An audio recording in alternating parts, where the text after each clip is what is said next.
తమ్ముళ్ళు శనార్థులు శనార్థి. Neat paper leakage గురించి మీరు ఇంత పోరాటం చేస్తున్నా కూడా ప్రభుత్వం దిగి వస్తలేదు. మరి ఇంకా ఏం చేద్దాం అనుకుంటున్నారు? ఏం లేదు, గవర్నమెంట్ని ప్రశ్నిస్తాము, అది మా బాధ్యత. గవర్నమెంట్ ఆన్సర్ ఇస్తుందో లేదో మనకు తెలియదు. వాళ్ళు ఆన్సర్ ఇవ్వకపోతే వాళ్ళ ఫెయిలియర్ అన్నమాట. ఇది ఆల్రెడీ కనిపిస్తుంది గవర్నమెంట్ ఫెయిలియర్ అని. ఎప్పటి వరకు అయితే వాళ్ళు జవాబు ఇవ్వరో మేము ప్రశ్నిస్తూనే ఉంటాము, ఇట్లా పోరాడుతూనే ఉంటాము.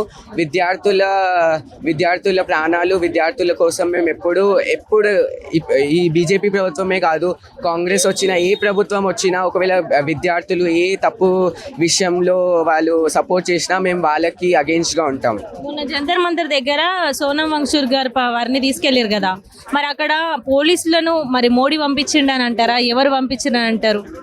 ఇప్పుడు ఢిల్లీలో బీజేపీ ప్రభుత్వం ఉంది. ఇంకా ఢిల్లీ పోలీస్ డైరెక్ట్గా అట్లాంటి అంత పెద్ద యాక్షన్, ఇప్పుడు వాళ్ళు డాక్టర్స్ లాగా వేషం వేసుకొని డాక్టర్స్ అని వెళ్ళేసి ఆయన వైట్ కలర్ బెడ్షీట్స్ కవర్ చేసుకొని అంటే బయట ఎవరు వీడియోలు తీసుకోకుండా ఆయనను అబ్డక్ట్ చేసుకొని తీసుకెళ్లారు. అంటే ఇప్పుడు పైన నుండి ఆర్డర్స్ రాకపోతే ఇట్లాంటి పెద్ద యాక్షన్ తీసుకోరు. దాని అర్థం పైన నుండి ఏదో ఆర్డర్స్ వచ్చాయి, అందుకే ఇట్లాంటి ఇంత పెద్ద స్టెప్ తీసుకున్నారు. హైకోర్టు నుండి ఏం ఆర్డర్ వచ్చిందంటే ఓన్లీ సోనం వాంగ్చుక్ గారిని మానిటర్ చేయాలని. కాకపోతే వీళ్ళు ఇట్లా తీసుకెళ్ళిపోయారు.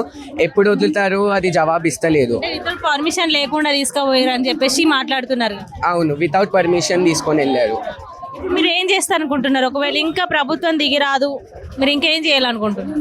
ఇప్పుడు ఎప్పుడు వరకు అయితే ఏదో ఒక రోజు ప్రభుత్వం ఎలక్షన్స్ ముందైనా ప్రభుత్వం మాకు జవాబు ఇవ్వాలి.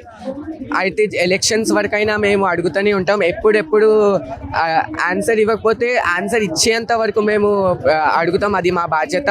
వాళ్ళు ఆన్సర్ ఇస్తారని నాకు నమ్మకం లేదు, కానీ అడగడం మన బాధ్యత, మన ప్రజల బాధ్యత అడగడం. చదువుకో, ఏ క్లాస్? నేను intermediate first year, 15 years old స్టూడెంట్ని నేను.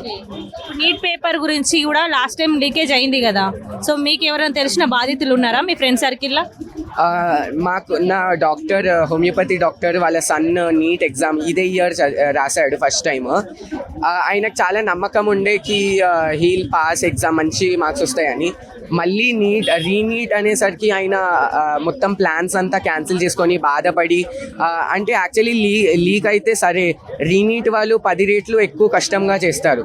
ఇప్పుడు ఆ 10 రెట్ల కష్టమైన ఎగ్జామ్కి కూడా ఆయన ప్రిపేర్ అవ్వాలి. ఆయన టైం అంతా వేస్ట్ అయింది. ఆయన ఎన్ని సంవత్సరాల నుండి చదువుకున్నాడు, ఆయన అదే బాధపడ్డాడు దాని గురించి.